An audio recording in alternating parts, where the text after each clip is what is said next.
Okay.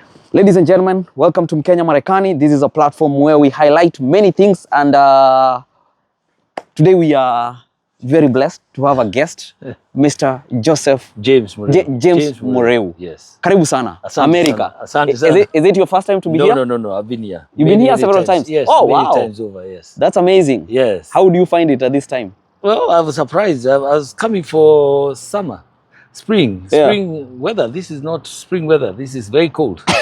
So I don't know. And having lived in Melbourne, Melbourne is the only city in the world where you dress up for all the seasons. I know. You dress up in the morning, you leave in the house with the winter, and in the afternoon you have full summer, and in the evening it's winter again. Wow. So you dress up and dress down. I know. Dress up again. It can get crazy. Yes. So, but before we go there and get into the meat of America and all this, let's start with a quick introduction. Who you are. I've just heard stories about you, and we are dealing with a. You should know people, my friend. Yeah, even you, Mkenya Americani, I've heard about you, but I've never known. First of all, imagine Mkenya Americani is a huge man, very huge and healthy. You want to say I'm not healthy? No. Healthy in terms of you know, they say God gives you height, but hii mpana ni wewe kujitafutia. Ni bidii yako. Mimi nasema naye njia ni nyembamba iendao uzimani. So that's sitaki kukosa kutoshea pale ndani. Pale kwenye tundu. Okay. Yeah. So a quick introduction of who you are, your background, where you come from, and then we can continue from there. Thank you very much, first of all, for having me. My name is James Muriu. Yes. I'm a Kenyan by birth and by every right. Having trained as a banker and worked for the central bank for many years, after which I decided to try my hand in business. Yeah. And I went into private business. I've done all manner of businesses. I lived at one time. I did some tea and coffee into Australia. Yeah. While my kids like exports? Studied. Yes, I used to. I actually not export. I used to process our tea and coffee in Australia for the Australian market. So I used to import raw tea, green coffee. I roast it and pack it as products of Kenya into the Australian market. This is quite amazing. Yes, people are doing things. Treasures from Africa. Yeah, I had a company, Treasures from Africa. And that's what. Which year was this now? This was between 1999 and 2005. Wow. I was in Australia, and for that time I did tea and coffee into the Australian market. Yeah. And that's what I'm looking at now. That's what has brought me here, to try and see if I can reinvent that, because there's now a growing demand for Kenyan coffee. And the problem I found here is we can't provide enough coffee for this market. Wow. So I'm going back with a very, very strong message. I've just come. The reason why I'm here this time around was I came to attend the Select USA conference in Washington, D.C., which was a meeting of about 6,000 investors from world over meeting the Americans. You came in what capacity now in this meeting? I came in two capacities, actually. One as the chair of the Micro and Small Enterprises Authority, which is a government parastatal that looks after the micro and small enterprises. Is in Kenya? In Kenya, yes. Or across the borders? Just in Kenya. Okay. It's actually under the State Department of Micro and Small Enterprises, under the Ministry of Cooperatives. You're the chairman there? Yes, I'm the chairman of the board. And so I came to look at opportunities where we can support the micro and small enterprises in Kenya through investment programs or hand-holding or partnerships of scaling the current micro and small enterprises. Wow. So that was one of the missions and I've linked up with quite a number of interesting setups, looking at our tech hubs in Kenya particularly. We saw some of the presentations that was done by people from different countries to look at attracting investors from this country. Because here there is money, there is investment, there's opportunities. There's opportunities. Yeah. But out there we have ideas. Normally, Gary, I'll tell you, I pride myself as sitting in a place where all the problems of the world reside. Shida zote, people don't believe us. They don't trust the SMEs. Whatever you say, nobody believes you. Wow. But and then the problem with the business, the fellow was a trained carpenter. He can only do things, ujenzi. Yeah. But he can't do costing of his materials. He can't tell how he's going to price out his products. He doesn't know the difference between profit and working capital. Yeah. Hizo shida zote ni mimi deal nazo. But therein also lies a big opportunity where with that problem where even banks don't trust you. Yeah. Even at times I tell them, even you don't seem to trust yourself. Yeah. In your own business. Wow. But therein also lies a very strong characteristic where they are very resilient, they are very creative, they are able to navigate through problems that you and I, ordinary people, cannot will be overwhelmed. Yeah. But they will be able to, if you are put in their situations and you are told to survive, my friend, you look for a place to live. But they will survive in situations that you cannot believe. Yeah. So what is your take home in this whole conference? I found that we did not have adequate representation, because I came through the private sector invitation, and I invited my PS Susan Mangeni, who is my PS under the SME State Department. When she came here, she said, we should have had the whole government here to negotiate, because what happened is the governors of different states came there to present the opportunities in their different states. Wow. So it's a huge... So it was a huge calling, including the president himself, President Donald Trump, addressed us through a tele video. Wow. Yes. It was a big meeting. It was a very big, there was over 6,000 investors, potential, international and local, meeting together for 3 days, talking about... Is this an annual thing or what? Yes, it's an annual thing. Yeah. It happens every year. And was this your first time to come there, or you've been coming? This was my first time. But now, next year, we already know the dates and the venue. So it will be 3rd to the 6th of May. Yeah. And it will be in the same Gaylord National Convention Center in Harbor. Yeah. In the Harbor, in the Harbor between Virginia, DC. So this is only invites to the government body and... It's actually an invites only, but what we also lobbied is, it shouldn't be, you see, this came to us through the Kenya private sector, where I also serve as the chair of the Economic Diplomacy Committee of this private sector board. Yeah.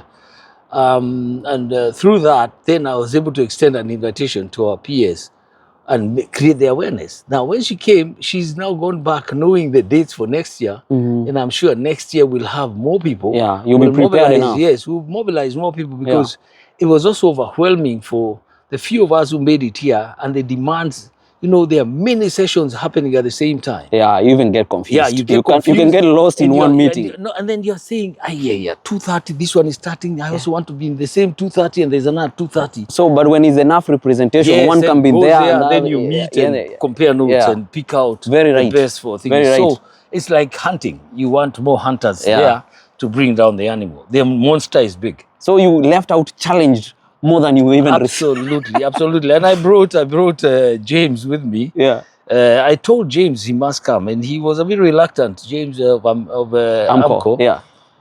But I can tell you, he's completely changed. His mindset is completely changed. We have seen how, America is not great the way it is for nothing. For nothing. They actually work hard. They have strategy. They have everything that you want to see in a thriving nation. Yeah. And one of the things that we also saw is they appreciate hard work. They reward hard work. Yeah. I always tell guys, 8 hours of work here is 8 hours of work. Absolutely. It's not like in Nairobi where somebody works 8 to 5, but all they are doing is Nigerian movies in the office. Correct. Here you are judged by what you did, input and output. Correct. And that's the truth. Yeah.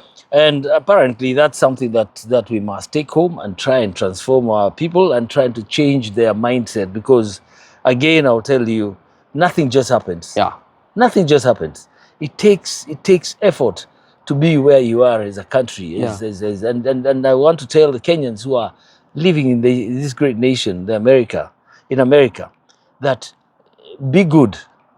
Do good. Let's attract more Kenyans to come and explore these opportunities here, because there are many and they are varied. So you are in a place of influence, a place of power, and a place where you can exercise change. Yes. Our country right now is not in a great place. Yes. What do you think, considering that you've been in this meeting? Yes. What are the initial plans that can start taking place in order to start appreciating and moving towards now, progress and a trajectory that is looking, an uphill, like going up the hill? I'll tell you, one of the biggest problems we have is bad work ethics, and you've just alluded to that. Yeah. That you're here, you're going to draw a salary, you're going to be paid, but you're going to be paid for cheating. Mm-hmm. Because if you don't give me 8 hours and I've employed you and I'm paying you for 8 hours, you're cheating. Yeah. Let's not try and sugarcoat it and pretend there's nothing about that. Yeah. You're cheating. Yeah. And if you're cheating, then you shouldn't be even paid the salary you've paid. So we must then reset our value systems and appreciate that hard work pays, and you don't have to cut corners and you don't have to be corrupt. Right? Just do what you're paid for. Yeah. If you negotiated with me that I'll be paying you $20 per day or per hour, then give me that $20. Yeah. In form of work. If you wanted more money, then you should have negotiated for $40. Yeah. And depending on whether we agree, but whatever it is that we have agreed between the two of us, let that contract be binding to both parties. Correct. Don't assume that I'm an idiot, that you'll be sitting here, because sooner or later I'll catch up with you. Yeah, yeah. And then when I sack you, you start complaining and telling the whole world. Fired. Yeah. So you are the bad boss. Yes, yes. But the truth is, we need to change. I'll tell you the good thing about this whole scenario is, naturally Kenyans are very hardworking. Correct. They are very hardworking. Even in this country. Yeah. Even I travel in Emirates. Yeah. You hear they're increasingly employing more and more people. Yeah. In Qatar they're employing. In Dubai they're employing. In Australia they're employing. In Africa they are employing Kenyans. We have that natural hardworking tendency. Yeah. The only thing we need to tidy up is our work ethics. Very important. It's very important because again, you work hard. And you're working hard in the wrong direction. If I told you to mark time here or jog on the spot, you'll start sweating, but you have not gone anywhere. Yeah. And I want Kenyans to actually appreciate that there is good that comes out of hard work and delivering or giving out what you set out to deliver. Wow, if we that's have agreed, powerful. We have agreed, just deliver. Yeah. I'm ready to pay your check every month. Yeah. Please give me what I'm due. Wow. So what should Kenyans know in terms of the office that you're working? What should they know and learn? I'll tell you, Kenyans now must know that we are getting good programs. We have 3 programs we are running out of the micro and small enterprises. Yeah. We have one called KJET, Kenya Jobs Economic Transformation, which is a World Bank funded project. And we have another one called Nyota, and we have another one called Safer. Those 3 projects are actually targeting the people who did not qualify for college degrees, who have no chance in life other than what we are doing. And what we're doing there is we are telling them, come, we'll give you some basic training about accountancy, about human resource management, about procurement, and how to manage your basic small business, costs. Manage your small business. Yeah. And I'll tell you, Gary, the most important thing in a business is to understand the difference between your capital and your profit. Unfortunately, you find the SMEs wrap everything together. So that you find, if today I've made this table and I think I sent my wife to go and pick the timber, my son brought the nails, I did the joinery, and we have not priced those hours that my wife went to pick the timber. Yeah. And the fact that my son also had a role in it. And I spent 3 hours putting the whole thing together. So I look at this table and say, okay, it's 20,000. If I gave you an offer of 20,000, you argue, say, no, I'll give you 10. Yeah. 5. And depending on the need that the SME has, that time maybe the need is to pay a hospital bill. Yeah. You'll sell that table for 5,000, go and pay the... Is that the correct price? No. Is that what should happen? No. So what we're telling them is, we'll train you, give you some basic understanding of your business, unlock it from you, and allow it. See, what happens in the SME space is when you are sick, you go to hospital with your business. Because you are a carpenter. When you are going for a wedding, after your business, then I went to harusi. Because, that's the tragedy of the SMEs. They are so wrapped around themselves. So that now we are trying to untangle that and say, listen, you need a succession plan. Yeah. Where you have even an apprentice you're training, or your son or your daughter, so that you are a family business, and everyone has a role. And if you are not able to open the shop today, your son can come. If he's a salesman, he'll be able to sell what is remaining in the business, and the business is going on. Maybe you are in the production. Maybe your daughter is in another section. So it's family. Yeah. But what I have seen across the whole divide is where the business is you, and you are the business. So you go to hospital, business. I have a case where a friend of mine I used to buy furniture from in Gong Road, and he was doing very well until they had a tragic wedding in the family that trapped all his capital, because he took care of the wedding and forgot about anything else. Working capital. So the following week is no money, zero, no money for his business.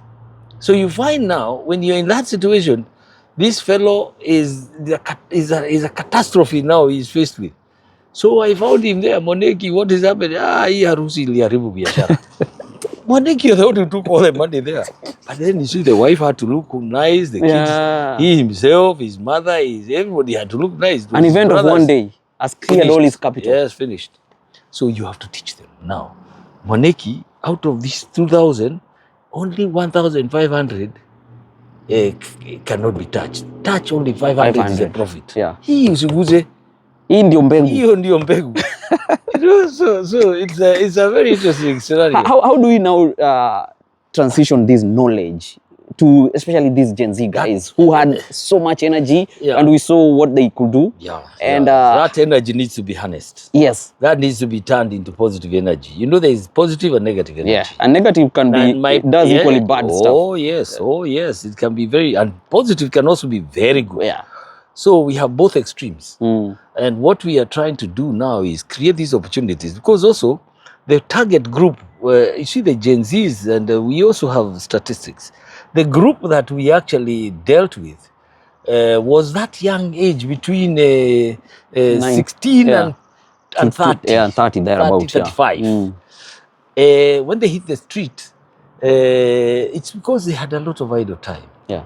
So with this program, once you are trained there, you know, you only go to the streets when you have nothing to do. Yeah. If you have your hustle there, you don't have that time. And what we are saying is we train them, and after we have given them skills, then we will facilitate them with some funding to be able to buy. If you're a carpenter, you get nice set of tools, modern tools that can help you scale your quality of product for export. Yeah. If you're a Juakali spray painter, you get a nice spray painting machine. Yeah. If you're doing metal work, we have lathe machines that can help you cut metal to precision, so that you're improving the quality of your product. Work, and you get then you more start pay. Yes, and then you also start looking at attracting the international market. Yeah. Regionally, as we see it now, Gary, we are at a powerhouse, but still our product is way below the Taiwan and the China standards. So what we are looking at is to scale the quality and thingy. I'm also looking at coffee. Yeah. Coffee is another product. Now there is an increased demand for coffee, and Kenyan coffee for that matter. So I'm here also looking at those opportunities to see how can we, because the one common problem that I've seen across the whole divide is the Americans saying, we have given these people an order for 15,000 tons of coffee per year. Yeah. They can't match that. So I want now to go back to Kenya, and because the cooperative movement is under our ministry, and to talk to my PS and CS and tell them, listen, there is a demand for coffee. So can we bring these cooperatives back together to their senses?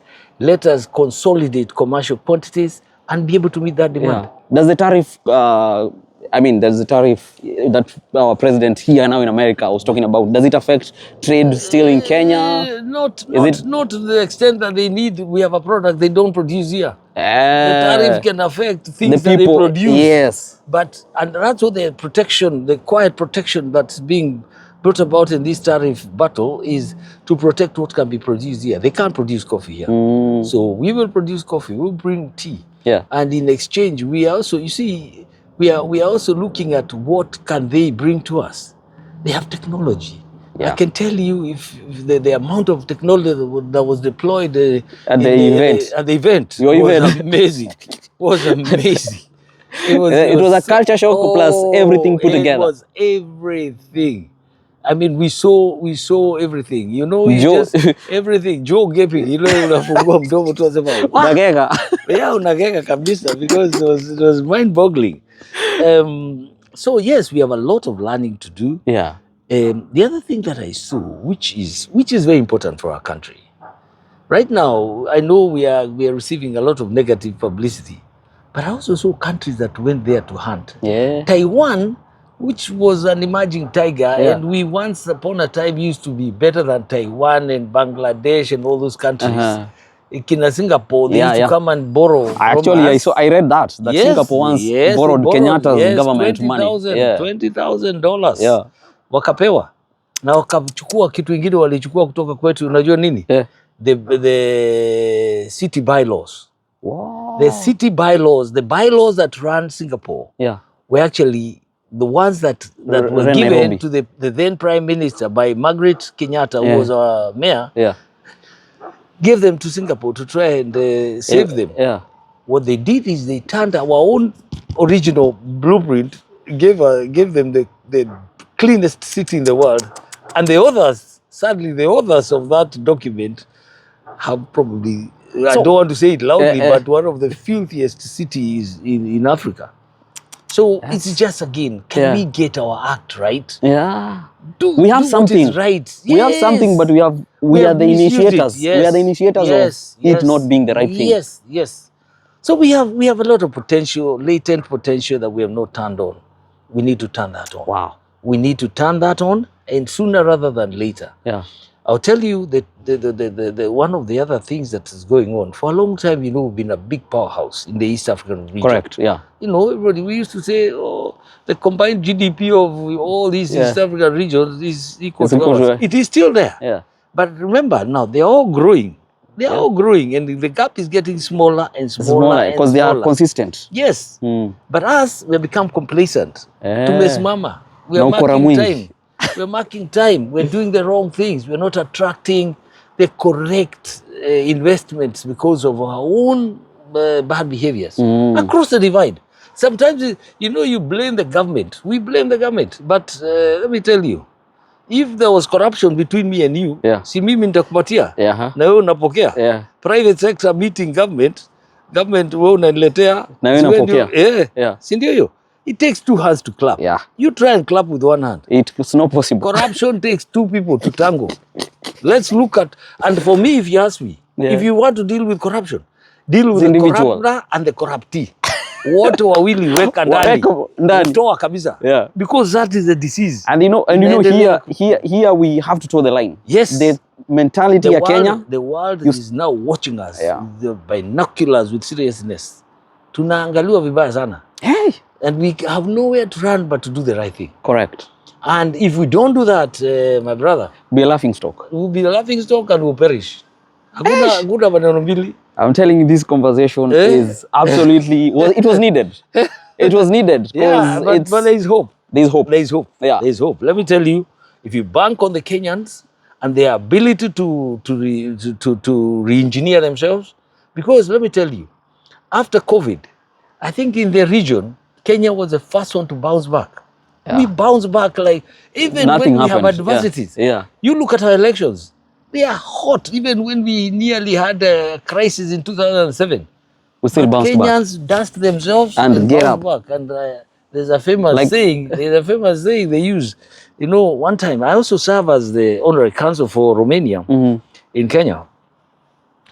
And one time I remember in the last elections, the head of missions called us for a meeting to warn us about the impeding violence. Yeah. He gave us a long lecture, you know, the dean of the missions.